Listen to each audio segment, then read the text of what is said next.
আহা, 12 ঘন্টা 14 ঘন্টা 16 ঘন্টা ডিউটি করে প্রবাসী। কি পরিমাণ ঘাম ঝরে এক এক প্রবাসী। প্রতিটা টাকার মধ্যে, প্রতিটা দিনার দিরহামের মধ্যে, প্রতিটা রিয়ালের মধ্যে ঘামে ভিজা, ঘামে ভিজা। এত ঘাম, এত কষ্ট করে যে মানুষটা স্ত্রীর আদর পায় না, ছেলে মেয়েদের আদর পায় না, 18 বছর 16 বছর 14 বছর, যেই বেচারা বছরের পর বছর কোরবানি করে দিছে সন্তানদের জন্য, একটু মুখে হাসি ফুটাবে স্ত্রীর জন্য, তো সেই বাবার সন্তান হয়ে তুমি এইভাবে জীবন শেষ করে দিলা। এটা ইনসাফ হলো ভাইয়া?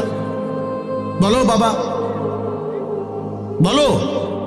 প্রিয় বন্ধু আমার, বাপ আমার, সন্তান আমার, ছেলে আমার, কিশোর নওজোয়ান, আমি এক ফেরিওয়ালার মতো চিৎকার করে বললাম যে নিজেকে নষ্ট করে দিও না ভাই। আখলাক বড় সম্পদ, চরিত্র বড় সম্পদ। নারীর আসক্তি, জিনা ব্যভিচারের দৃশ্য